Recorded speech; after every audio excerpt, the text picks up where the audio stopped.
Assalamualaikum warahmatullahi wabarakatuh. Saya Revita Seningsi, NPM 1917051058 dari kelas A mata kuliah Teori Bahasa dan Automata. Di sini kita akan membahas tentang Non-Deterministic Finite Automata atau NFA. Pengertian dari NFA sendiri yaitu salah satu bagian dari otomata berhingga atau finite state automata. Pada NFA dimungkinkan satu simbol menimbulkan transisi ke lebih dari satu kondisi dan memberikan beberapa kemungkinan gerakan sehingga keluarannya tidak dapat dipastikan.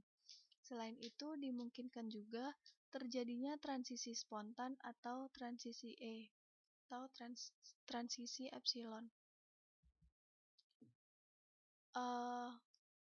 Dalam keadaan formal, NFA didefinisikan sebagai M, yang merupakan sebuah koleksi dari 5 objek.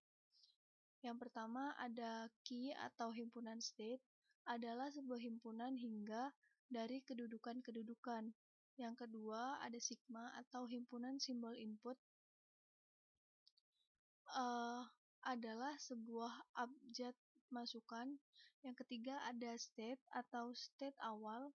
S atau state awal adalah salah satu kedudukan di dalam himpunan state yang ditetapkan sebagai kedudukan permulaan. Yang keempat ada F atau himpunan finish state, adalah sebuah koleksi dari kedudukan-kedudukan yang diterima atau final, atau koleksi atau himpunan dari kondisi akhir. Dan yang kelima ada fungsi transi, adalah sebuah relasi pada himpunan state, himpunan simbol input dan dikalikan dengan himpunan state lagi dan dinamakan relasi transisi. Pada bagian informal terdiri dari finite number of state, satu initial state minimal satu final state, terdiri dari finite simbol atau alfabet dan himpunan fungsi transisi.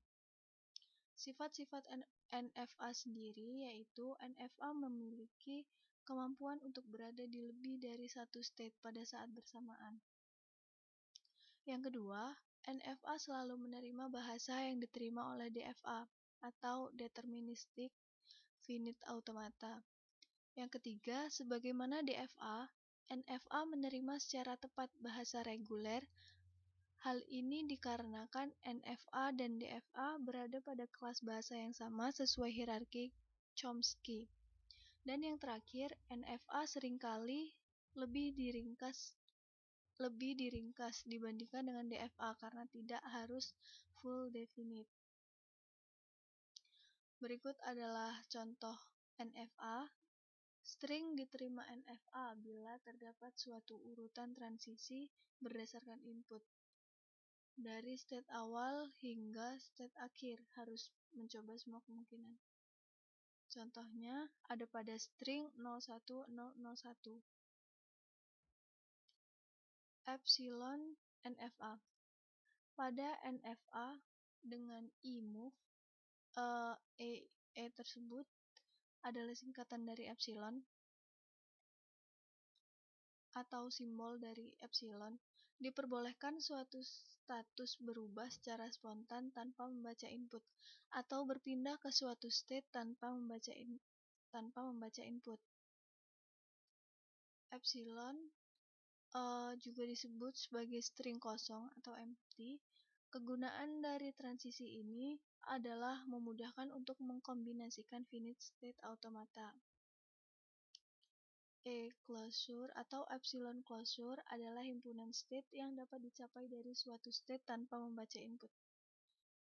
Contohnya dari gambar di atas, E-closure Q0 ke Q1, E-closure Q1, dan E-closure Q2.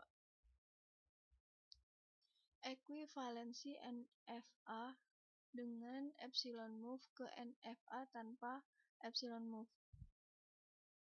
Buat tabel transisi NFA dengan epsilon move, tentukan E-closure setiap state, carilah fungsi transisi atau tabel transisi yang baru. Rumusnya state input sama dengan e-closure input. Tentukan state akhirnya. State akhir semula ditambahkan dengan state yang e-closure-nya menuju ke salah satu dari state akhir semula. Dirumuskan sebagai berikut. Berikut adalah contohnya. Sekian dan terima kasih. Saya akhiri. Wassalamualaikum warahmatullahi wabarakatuh.